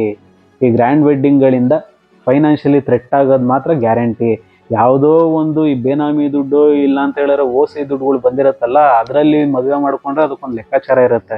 ಕಷ್ಟಪಟ್ಟಿದ್ದ ದುಡ್ಡನ್ನ ಈ ರೀತಿ ಎಲ್ಲ ಹಿಂಗೆ ಚೆಲ್ತಾ ಇದ್ರೆ ಫೈನಾನ್ಷಿಯಲಿ ಬರ್ಡನ್ ಆಗೋದಂತೂ ಗ್ಯಾರಂಟಿ. ಅದಕ್ಕೋಸ್ಕರ ಇಲ್ಲಿ ಮೇಯ್ನು ಇಂಡಿಯನ್ ವೆಡ್ಡಿಂಗ್ಸ್ಗಳು ಫೇಲ್ ಆಗ್ತಿರೋದು ಇದು ಒಂದು ಕಾರಣ. ಹುಡುಗ ಇಲ್ಲಿ ಮದುವೆ ಆಗಲೇಬೇಕು ಅನ್ನೋ ಒಂದು ಉದ್ದೇಶಕ್ಕೋಸ್ಕರ ರಿಲೇಟಿವ್ಗಳಿಗೆಲ್ಲ ತೋರಿಸ್ಲೇಬೇಕು ಅನ್ನೋ ಒಂದು ಉದ್ದೇಶಕ್ಕೋಸ್ಕರ ಅವ್ನು ಸಾಲ ಮಾಡ್ಕೊಬಿಡ್ತಾನೆ. ಮುಂದೆ ಅವನೇ ಫೈನಾನ್ಷಿಯಲಿ ಬರ್ಡನ್ ಫೇಸ್ ಮಾಡ್ಕೊಬಿಡ್ತಾನೆ. ಅವ್ನು ಫೈನಾನ್ಷಿಯಲಿ ಬರ್ಡನ್ ಇದ್ದಾಗ ಯಾರೂ ಬಂದು ಅವ್ನ ಜೊತೆಲಿ ಬಂದು ನಿಂತ್ಕೊಳ್ಳಲ್ಲ. ನಾವು ಹಂಗೆ ಮಾಡ್ಬಿಡ್ತೀವಿ ಹಿಂಗೆ ಮಾಡ್ಬಿಡ್ತೀವಿ. ತಂದೆ ತಾಯಿಗಳೇ ಹೇಳ್ತಾರೆ, ನೀನು ಮದುವೆ ಆಗೋ ನಾವು ಮುಂದಕ್ಕೆ ನೋಡ್ಕೊತೀವಲ್ಲ ಅಂದ್ಬಿಟ್ಟು. ಅವ್ನು ಮದುವೆ ಆದಮೇಲೆ ನೀನು ಯಾರಪ್ಪ ಅಂತಲೂ ಕೇಳಲ್ಲ. ನೀನಾಯಿತು ನಿನ್ನ ಹೆಂಡತಿ ಆಯ್ತು, ನಿನ್ನ ಮದುವೆ ಮಾಡ್ಕೊಂಡು ನೀನು ಸಾಕಪ್ಪ ಅಂತ ಹೇಳ್ತಾರೆ. ಆಮೇಲೆ ಇನ್ನು ಮಕ್ಕಳಾಗೋದ್ರೆ ಅಂತ ಮಕ್ಕಳು ಅಂದ್ಬಿಟ್ಟು ಪ್ರೆಷರ್ ಹಾಕ್ಬಿಡ್ತಾರೆ. ಇನ್ನು ಮಕ್ಕಳಾಗೋದ್ರೆ ಅಂತ ಆ ಮಕ್ಕಳು ನಾವು ನೋಡ್ಕೊತೀವಪ್ಪ ಅಂತ ಹೇಳ್ತಾರೆ. 1-2 ವರ್ಷದವರೆಗೂ ನೋಡ್ಕೊತಾರೆ. 3ನೇ ವರ್ಷಕ್ಕೆ ಸ್ಕೂಲ್ಗೆ ಸೇರಿಸ್ಬೇಕು ಅಂತ ಹೇಳಿದ್ರೆ ನಮಗೂ ಅದಕ್ಕೆ ಸಂಬಂಧ ಇಲ್ಲಪ್ಪ, ನಿನ್ನ ಮಗು ಮಾಡ್ಕೊಂಡು ನೀನು ಸಾಕು, ನೀನು ಸ್ಕೂಲ್ಗೆ ಹಾಕು, ಇಲ್ಲ ಗೌರ್ಮೆಂಟ್ ಸ್ಕೂಲಾಗ ನಿನಗೆ ಬಿಟ್ಟಿದ್ದು. ಆ ಮಟ್ಟಿಗೆ ಈ ಮದುವೆ ಅನ್ನೋದು ಒಂಥರ ಏನಂತಾರೆ ದೊಡ್ಡ ಡ್ರಾಮಾ ಆಗೋಗಿದೆ, ಎಸ್ಪೆಷಲಿ ಇಂಡಿಯಾದಲ್ಲಿ.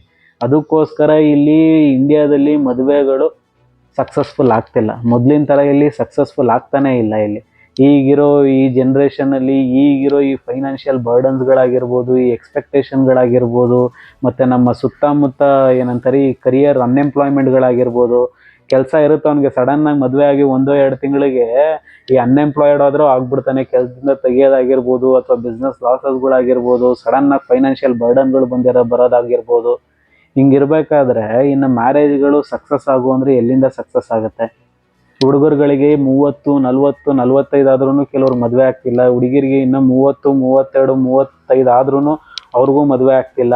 ಇವಾಗ ನಾವು ಬರೀ ಹುಡುಗಿರ್ನ ಅವ್ರು ಎಕ್ಸ್ಪೆಕ್ಟೇಷನ್ ಮಾಡ್ತಾರೆ ಅಂತ ಬ್ಲೇಮು ಮಾಡೋಕ್ಕಾಗಲ್ಲ. ಅದರಲ್ಲಿ ಒಳ್ಳೆ ಹುಡುಗಿಯರು ಇರ್ತಾರೆ, ನಮ್ಗೆ ಎಕ್ಸ್ಪೆಕ್ಟೇಷನ್ ಏನೂ ಬೇಡ, ಗುರು ಕ್ಯಾರೆಕ್ಟರ್ ಚೆನ್ನಾಗಿದ್ರೆ ಸಾಕು, ಇಬ್ಬರು ಹೊಂದ್ಕೊಂಡೋಗಿ ಜೀವನ ಮಾಡ್ತೀನಿ ಅಂತ ಹೇಳೋ ಹುಡುಗಿರು ಸುಮಾರು ಜನ ಇದ್ದಾರೆ ಈ ಕಾಲದಲ್ಲಿ. ಬಟ್ ಕೆಲವರಿಗೆ ಅವ್ರು ಸಿಗೋದು ತುಂಬ ರೇರ್ ಅಷ್ಟೇ.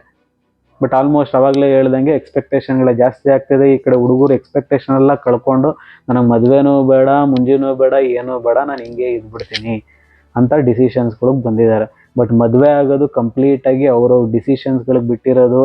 ಇನ್ನು ಮದುವೆ ಆದಮೇಲೆ ಕೆಲವ್ರದ್ದು ಏನಾಗ್ಬಿಡುತ್ತೆ, ಎಸ್ಪೆಷಲಿ ಫ್ಯಾಮಿಲಿಗಳಲ್ಲೂ ಅಷ್ಟೇ, ಈ ಕೆಲವರು ಅತ್ತೆ ಮಾವ ಕಾಟ ಆಗಿರ್ಬೋದು, ಇಲ್ಲಾಂದರೆ ಕೆಲವರು ಮದುವೆ ಆದಮೇಲೆ ಈ ಅಮ್ಮಂದಿರು ಹೆಣ್ಮಕ್ಳಿಗೆ ಚುಚ್ಚುಮಾತು ಹೇಳಿ ಹೇಳಿ ಹೇಳಿ ಅವ್ರಿಗೆ ಏನೇನೋ ತುಂಬಿಸಿ ಈ ಗಂಡನ ಮನೆಯಲ್ಲಿ ನ್ಯೂಸೆನ್ಸ್ ಕ್ರಿಯೇಟ್ ಮಾಡೋದು. ಅದು ಇನ್ನೂ ನಿಂತಿಲ್ಲ, ಈಗಲೂ ನಡೀತಾನೆ ಇದೆ. ಈ ರೀತಿಯಿಂದ ಎಷ್ಟೊಂದು ಸಂಸಾರಗಳು ಒಡೆದೋಗಿದೆ. ಯಾವುದೇ ಏನೇ ಆದ್ರೂ ಗಂಡ ಹೆಂಡ್ತಿದ್ದು ಒಂದು ಗುಟ್ಟಾಗಿರ್ಬೋದು, ಒಂದು ವಿಷಯಗಳಾಗಿರ್ಬೋದು, ಅವ್ರಿಬ್ಬರ ಮಧ್ಯೆನೇ ಇರಬೇಕು ಹೊರತು ನಾವು ಯಾವತ್ತೂ 3ನೇ ಪಾರ್ಟಿಗೆ ಅದು ಬಿಟ್ಕೊಡ್ತೀವೋ ಅದು ಸಂಸಾರಗಳು ಛಿದ್ರ ಆಗೋಗ್ಬಿಡುತ್ತೆ. ನಮ್ಮ ಸೀಕ್ರೆಟ್ಗಳು ನಮ್ಮ ಹತ್ರನೇ ಇರಬೇಕು. ಅದು ಗಂಡ ಹೆಂಡತಿ ಮಧ್ಯೆ ಕಷ್ಟ ಆಗಲಿ, ಸುಖ ಬರಲಿ, ಇನ್ನೊಂದು ಬರಲಿ, ಮಗದೊಂದು ಬರಲಿ, ಅವರಿಬ್ಬರೇ ಅದನ್ನು ಫೇಸ್ ಮಾಡಿಕೊಂಡು ಜೊತೆಯಲ್ಲೇ ಅದನ್ನು ಸೀಕ್ರೆಟಾಗಿ ಇಟ್ಕೊಂಡು ಹೋದರೆ ಅಂಥ ರಿಲೇಷನ್ಶಿಪ್ಪು ತುಂಬ ದೂರಕ್ಕೆ ಹೋಗುತ್ತೆ. ಅದು ಯಾವ ರಿಲೇಷನ್ಶಿಪ್ ಏಂತಕ್ಕೆ ಅದು ಸಕ್ಸಸ್ಫುಲ್ ಆಗಿರುತ್ತೆ ಅಂದರೆ ಅವ್ರವ್ರ ಏನೇ ಇದ್ರೂ ಅವ್ರು ಸೀಕ್ರೆಟಾಗಿ ಇಟ್ಕೊಂಡಿರ್ತಾರೆ ಅವರಿಬ್ಬರು. ಕಷ್ಟ ಬರಲಿ ಸುಖ ಬಂದರೆ ಇಬ್ಬರು ಎಂಜಾಯ್ ಮಾಡ್ತಾರೆ, ದುಃಖ ಬಂದರೆ ಇಬ್ಬರು ಜೊತೆಲಿ ನಿಂತ್ಕೊಂತಾರೆ. ಈ ಥರ ಗಂಡ ಹೆಂಡತಿ ಮಧ್ಯೆ ಒಂದು ಅಂಡರ್ಸ್ಟ್ಯಾಂಡಿಂಗು, ಸೀಕ್ರೆಸಿ ಮೇಂಟೆನೆನ್ಸ್ ಮಾಡ್ಕೊಂಡು ಹೋಯ್ತು ಅಂತ ಹೇಳಿದ್ರೆ ಆ ರಿಲೇಷನ್ಶಿಪ್ಗಳು ತುಂಬ ಲಾಂಗ್ ಟರ್ಮಲ್ಲಿ ಸಸ್ಟೈನ್ ಆಗುತ್ತೆ. ಇಲ್ಲ ಅಂತ ಹೇಳಿದ್ರೆ ಮಧ್ಯದಲ್ಲೇ ಬಿದ್ದು ಒದ್ದಾಡ್ಬಿಡುತ್ತೆ. ಇವ್ರು ಏನು ಅನ್ಕೋಬಿಡುತ್ತೆ, ಅವ್ರ ಹತ್ರ ಹೇಳಿದ್ರೆ ನಮ್ಮ ಪ್ರಾಬ್ಲಮ್ ಸಾಲ್ವ್ ಆಗುತ್ತೇನೋ, ನಮ್ಮ ಅಮ್ಮ ಹತ್ರ ಹೇಳಿದ್ರೆ ಪ್ರಾಬ್ಲಮ್ ಸಾಲ್ವ್ ಆಗುತ್ತೇನೋ, ಇವ್ರು ಅತ್ತೆ ಮಾವು ಅಂದಿರೋ ಅವರು ಅರ್ಥ ಮಾಡ್ಕೊಂಡಿರ ಬಂದು ಮೂಗು ತುರ್ಸೋದು ಇದನ್ನೆಲ್ಲ ಕಂಟ್ರೋಲ್ ಆಗೋಯ್ತು ಅಂತ ಹೇಳಿದ್ರೆ ಕೆಲವು ಗಂಡ ಹೆಂಡತಿ ಮದುವೆ ಆಗಿರೋರ್ದು ರಿಲೇಷನ್ಶಿಪ್ಗಳು ತುಂಬ ಲಾಂಗ್ ಟರ್ಮಲ್ಲಿ ಸಕ್ಸಸ್ಫುಲ್ಲಾಗಿ ಹಾಗೇ ಇರುತ್ತೆ. ಅದಕ್ಕೋಸ್ಕರ ಕೆಲವ್ರು ಏನು ಮಾಡ್ಬಿಡ್ತಾರೆ, ನನಗೆ ಅತ್ತೆ ಮಾವ ಇರೋ ಮನೆ ಬೇಡ, ಬರೀ ಗಂಡ ಇದ್ದರೆ ಸಾಕು, ಅವ್ರ ಜೊತೆ ಜೀವನ ಮಾಡ್ತೀನಿ ಅಂತ ಎಷ್ಟೊಂದು ಜನ ಹುಡುಗಿರು ಇವಾಗ ಆ ರೀತಿ ಡಿಮ್ಯಾಂಡ್ಗಳು ಮಾಡ್ತಾ ಇದ್ದಾರೆ. ಹಂಗೆ ಮಾಡೋಕ್ಕೆ ಸಾಧ್ಯ ಇಲ್ಲ. ಎಷ್ಟೊಂದು ಜನ ಗಂಡು ಮಕ್ಕಳು ಪಾಪ ಅವ್ರ ತಂದೆ ತಾಯಿಗಳನ್ನೆಲ್ಲ ಬಿಟ್ಟು ಅವ್ರು ಹೋಗ್ಬಿಟ್ಟು ಆಚೆ ಕಡೆ ಹೋಗಿ ಅವರು ಜೀವನ ಮಾಡೋದಕ್ಕಾಗಲ್ಲ. ಹಂಗಿರ್ಬೇಕಾದ್ರೆ ಇಬ್ಬರ ಮಧ್ಯೆ ಒಂದು ಅಂಡರ್ಸ್ಟ್ಯಾಂಡಿಂಗ್ ಇಟ್ಕೊಂಡು ಜೀವನ ಮಾಡ್ಕೊಂಡು ಹೋಗ್ಬೇಕಾಗುತ್ತೆ. ಆಲ್ಮೋಸ್ಟ್ ಎಷ್ಟೊಂದು ಜನ ಇವಾಗ ಮದುವೆ ಆದರೂ ರೀಸೆಂಟಾಗಿ ಮದುವೆ ಆಗ್ತಾ ಇದ್ದಾರೆ. ಅವ್ರಿಗೆಲ್ಲ ಏನು ಹೇಳೋದು ಅಂತ ಹೇಳಿದ್ರೆ, ಮದುವೆ ಅನ್ನೋದು ಒಂದು ಅದ್ಭುತವಾದ ರಿಲೇಷನ್ಶಿಪ್ಪು. ಇಬ್ಬರ ಮಧ್ಯೆ ಒಂದು ಒಳ್ಳೆ ಅಂಡರ್ಸ್ಟ್ಯಾಂಡಿಂಗ್ ಇಟ್ಕೊಂಡು ಈಗೋ ಅನ್ನೋದನ್ನು ಸೈಡಿಗೆ ಇಟ್ಟು, ಕೋಪ ತಾಪ ಎಷ್ಟೇ ಬರ್ಬೋದು ಬಟ್ ಇಬ್ಬರೂ ಈಗೋನ ಸೈಡಿಗೆ ಇಟ್ಬಿಟ್ಟು ಇಬ್ಬರು ಪರಸ್ಪರವಾಗಿ ಅಂಡರ್ಸ್ಟ್ಯಾಂಡಿಂಗ್ ಆಗಿ ಇಬ್ಬರು ಖುಷಿಯಾಗಿ ಜೀವನ ಮಾಡ್ಕೊಂಡು ಹೋದರೆ ಡೆಫಿನೆಟ್ಲಿ ಕಷ್ಟ ಆಗಿರ್ಬೋದು, ಸುಖ ಆಗಿರ್ಬೋದು, ಈ ಎರಡನ್ನೂ ಕರೆಕ್ಟಾಗಿ ಈಕ್ವಲ್ ಆಗಿ ಫೇಸ್ ಮಾಡಿಕೊಂಡು ಇಬ್ಬರು ಜೊತೆಯಲ್ಲಿ ನಿನ್ನ ಕಷ್ಟಕ್ಕೆ ನಾನು ಇರ್ತೀನಿ, ನನ್ನ ಕಷ್ಟಕ್ಕೆ ನೀನು ಇರ್ತೀಯ ಅಂದ್ಕೊಂಡು ಒಂದು ಪ್ರಾಮಿಸ್ ಮಾಡಿಕೊಂಡು ಜೀವನ ಮಾಡ್ಕೊಂಡೋದ್ರೆ ಡೆಫಿನೆಟ್ಲಿ ತುಂಬ ಚೆನ್ನಾಗಿರುತ್ತೆ. ಬಟ್ ಈ ಜನ್ರೇಷನಲ್ಲಿ ಅವಾಗಲೇ ಹೇಳ್ದಂಗೆ ಮದುವೆಗಳು ವರ್ಕ್ ಆಗ್ತಿಲ್ಲ, ಮುಂದೆ ವರ್ಕ್ ಆಗಲ್ಲ ಅನ್ನೋದು ನನ್ನ ಭಾವನೆ. 2030 ಅಷ್ಟರಲ್ಲಿ ಇವ್ರಿಗೆ ಮದುವೆನೇ ಬೇಡ ಅನ್ನೋ ಮಟ್ಟಿಗೆ ಏನಂತಾರೆ ಡಿಸಿಷನ್ಗೆ ಬಂದು ನಿಂತ್ಕೊಬಿಡ್ಬೋದು. ಬಟ್ ಗೊತ್ತಿಲ್ಲ ಫ್ಯೂಚರ್ ಏನಾಗುತ್ತೆ ಅಂತ. ಬಟ್ ಹುಡುಗನ ಮೇಲೆ ಹುಡುಗಿಗೆ ಆಸೆ ಆಗೋದು, ಹುಡುಗಿ ಮೇಲೆ ಹುಡುಗನಿಗೆ ಆಸೆ ಆಗೋದು ಅದು ಪ್ರಕೃತಿಯ ನಿಯಮ, ಅದಂತೂ ನಿಲ್ಲಲ್ಲ. ಬಟ್ ಮದುವೆ ಆಗೋದು ಬಿಡೋದು ಕಂಪ್ಲೀಟಾಗಿ ಅವ್ರವ್ರ ಓನ್ ಡಿಸಿಷನ್ನು. ಆ ಡಿಸಿಷನ್ನು ಅವ್ರಿಗೆ ಬಿಟ್ಟು ನಮ್ದು ಏನಿದ್ರು ಏನಂತಾರೆ, ಇಲ್ಲಿ ಏನು ನಡೀತಿದೆ, ಅಲ್ಲಿ ಏನು ನಡೀತಿದೆ, ಈ ಕಾಲದಲ್ಲಿ ಏನು ನಡೀತಿದೆ ಅನ್ನೋದು ಮಾತ್ರ ಡಿಸ್ಕಷನ್ ಮಾಡ್ಬೋದು ಅಷ್ಟೇ. ಬಟ್ ಇನ್ನೊಬ್ರು ಸಂಸಾರಕ್ಕೆ ಹೋಗ್ಬಿಟ್ಟು ನಮ್ಮ ಮೂಗು ತೂರ್ಸೋಕ್ಕಾಗಲ್ಲ, ಮತ್ತೊಂದು ಮಾಡೋಕ್ಕಾಗಲ್ಲ. ಮದುವೆ ಅನ್ನೋದು ಅವಾಗಲೇ ಹೇಳ್ದಂಗೆ ಒಂದು ಅದ್ಭುತವಾದ ಬಾಂಧವ್ಯ. ಆದರೂ ಚೆನ್ನಾಗಿರುತ್ತೆ, ಆಗಿಲ್ಲ ಅಂದ್ರೂ ಸಿಂಗಲ್ಲಾಗಿ ಕೆಲವ್ರು ಹ್ಯಾಪಿಯಾಗಿದ್ದಾರೆ. ಎಷ್ಟೊಂದು ಜನ ಗಂಡು ಮಕ್ಕಳು ಇಲ್ಲ ನಾವು ಸಿಂಗಲ್ಲಾಗಿ ಇರ್ತೀವಿ, ನಮ್ಮ ಮದುವೆ ಬೇಡ ಏನೋ ಬೇಡ ಹಿಂಗೆ ಇರ್ತೀವಿ ಅಂತ ಅವರು ಅದರಲ್ಲಿ ಖುಷಿ ಕಾಣ್ತಾ ಇದ್ದಾರೆ. ಅದು ಕಂಪ್ಲೀಟಾಗಿ ಅವ್ರವ್ರ ಡಿಸಿಷನ್ಸ್ಗಳು. ಇದೇ ರೀತಿ ನಿಮಗೆ ರಿಯಲ್ ವೀಡಿಯೋಸ್ಗಳು ಬೇಕು ಅಂದಾಗ ನನ್ನ ಚಾನಲ್ ಸಬ್ಸ್ಕ್ರೈಬ್ ಮಾಡ್ತಾರೆ. Thank you so much.